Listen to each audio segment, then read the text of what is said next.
Rabbi इश्रह ली सदरी व यस्सिर ली अमरी वहलुल उक़दतम मिन लिसानी यफ़क़हू क़ौली। आज मैं आपको बताऊंगी सूरह आल इमरान के वर्स नंबर 152। अल्लाह ताला ने तुम्हारे साथ किया हुआ अपना वादा सच्चा कर दिखाया, और जब तुम अल्लाह के हुक्म से उन काफिरों को अपने हाथों से काट रहे थे, फिर तुम कम हिम्मत हो गए, आपस में झगड़ने लगे और तुमने नाफरमानी की।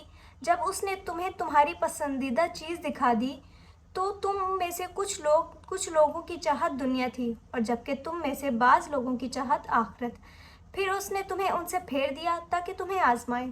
यकीनन अल्लाह ताला ने तुम्हें माफ़ कर दिया, और अल्लाह बड़ा फ़ज़ल करने वाला है। जंग ओहद में रसूल पाक सल्लल्लाहु अलैहि वसल्लम के हुक्म की नाफरमानी की वजह से यह आयत नाजिल की गई थी।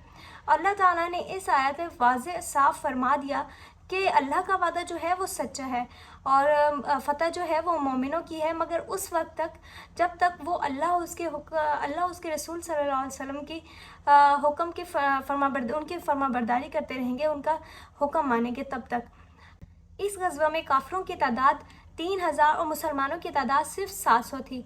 इस कदर फ़र्क के बावजूद भी मुसलमानों को पहले ही हमले में फ़तह हासिल हुई और दुश्मन जो है वो जंग से भागने लगा।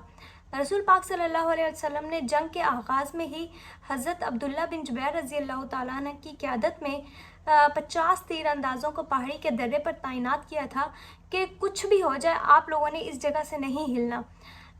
तो जब मुसलमानों को पहले ही हमले में फ़तह हासिल हुई और कुछ मुसलमानों ने क्या किया कि माल गनीमत इकट्ठा करना शुरू कर दिया।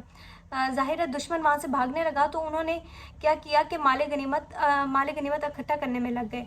अब जो पहाड़ी के दर्रे पर तैनात थे तीर अंदाज, उन्होंने जब ये सब कुछ देखा तो वो भी अपनी जगह से चले गए और उन्होंने भी बाकी सहाबा के साथ मिलकर वो भी माली गनीमत इकट्ठा करने में लग गए। हज़रत अब्दुल्ला बिन जुबैर रज़ी अल्लाह तआला अन्हु ने ये सब देखा और उन्होंने कहा कि ये तुम लोग क्या कर रहे हो, मतलब तुम अल्लाह के रसूल के हुक्म की खिलाफ वर्जी कर रहे हो।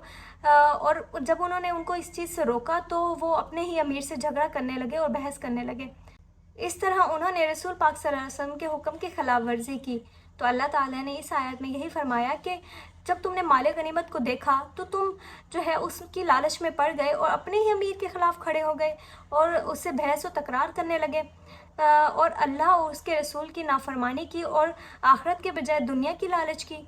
तो जो दुनिया और आखिरत की कामयाबी चाहता है तो उसे अल्लाह और उसके रसूल सल्लल्लाहु अलैहि वसल्लम की अताअत करनी होगी, उनकी फरमाबरदारी करनी होगी, उनका कहा मानना होगा।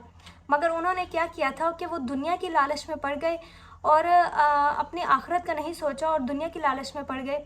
इस तरह से उन्होंने अल्लाह और उसके रसूल के हुक्म की नाफरमानी की।